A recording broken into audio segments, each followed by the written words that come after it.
The diagram below shows the summary statistics about weight in kilograms for the pre-release material on health and nutrition for women, which is A1 to A20, which is this box and whisker plot, and men B1 to 20. And normally if you do this in GeoGebra, you get a summary of the statistics down here. It says, compare and contrast the two distributions and determine by calculation why there is an X for the box plot A1 to A20, which represents the woman up here. So what's this X doing up here? Okay. Now, when you have to contrast two distributions, normally you consider central tendency, in which case this table will compare the medians, and range. So this time we will compare the interquartile range. Okay, so women, men.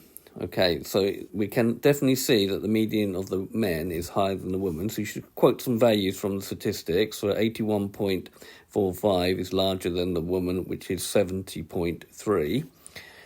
And therefore, hence, men on average weigh more than women.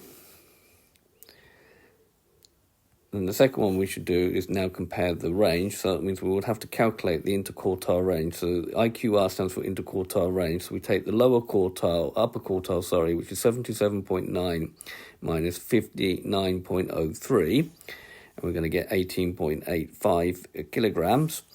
And then for the men, it's going to be 97.5 minus 71.4, and we're going to get 26.1 kilograms. So this value is higher than this value, so therefore we make a comment. So using the interquartile range, the weights of the men are more spread out than the weight than the woman. Okay, that's all we can really say. So when you ask to compare and contrast, when you've got a set of statistics, normally look at central tendency and the range which has been given. Now, we're asked to determine what this X is here. So the X here is an outlier.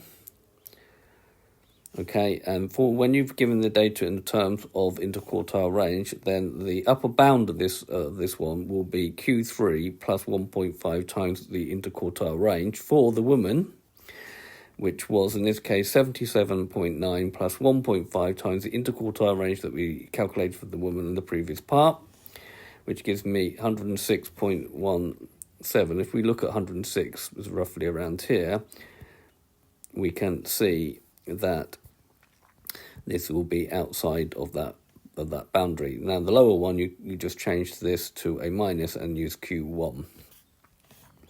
Okay, so this has been a video to show you how to compare and contrast data using the box and whisker plots. I hope you understood, and maybe you can consider subscribing to my channel.